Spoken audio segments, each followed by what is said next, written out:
So we're gonna have our first match now. It's gonna be LD versus Jacob.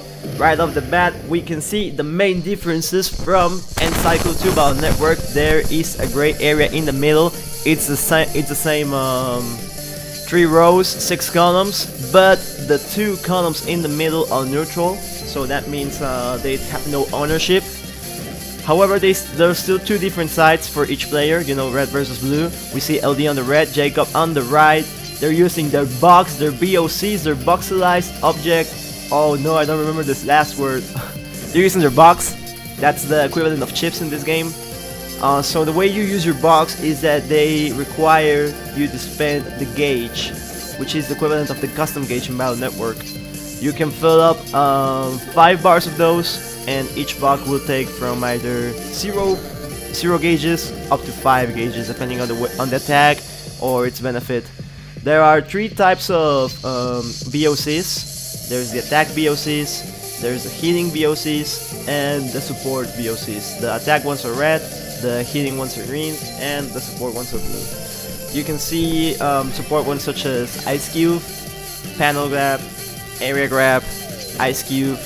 You can see some attack ones right now by both players. Cannon from LD hitting on the opponent, Jacob getting hit by that fire stun. That's a level 2 BOC, which hits and spreads through the back and also generates the burning status. There are status effects in this game as well. One of them is burn, which makes you lose HP progressively. Ice Cube coming into play, LD hitting the lance. Gonna make Jacob lose a lot of HP. Jacob taking some time to recover. Ooh, but the pressure by LD with the lances. LD, ooh, getting the crush and taking the first game. So what is crush? Crush is, when I tell people, I usually compare it to the stun gauge in Street Fighter.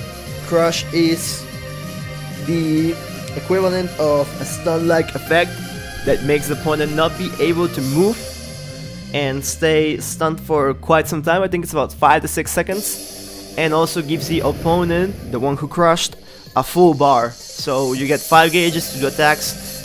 If you don't really watch out, you can really die after a crush. So definitely gotta be very careful.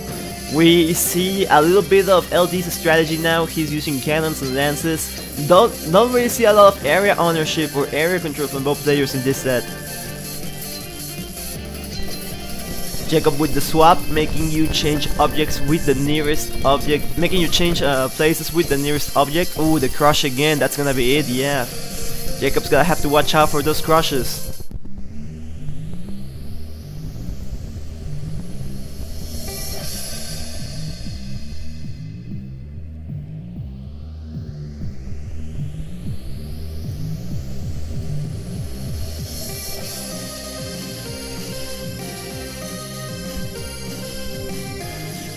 Sorry, just answering something real quick here for players in Discord.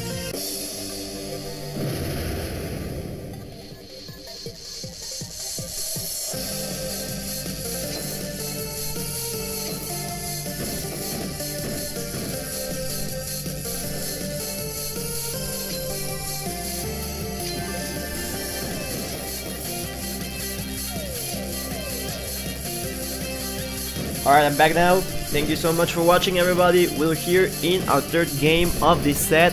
If LD wins this one, he will be getting this win over Jacob.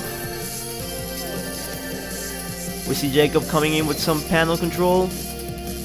Ooh, LD making the Jacob making the swap with the Ice Cube to send it over to LD side once again.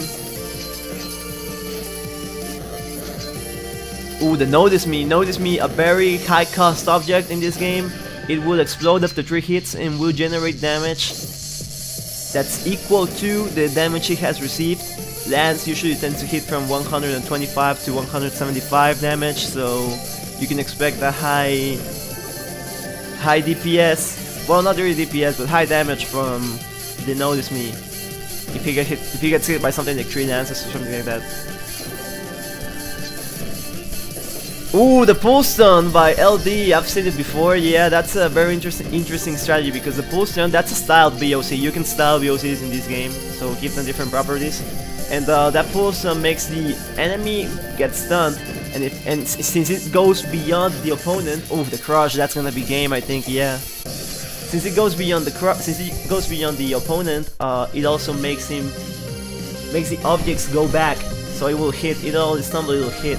And LD is taking the first set of this round drawing pool. Great stuff by LD. Clean 3-0. Let me just update that real quick.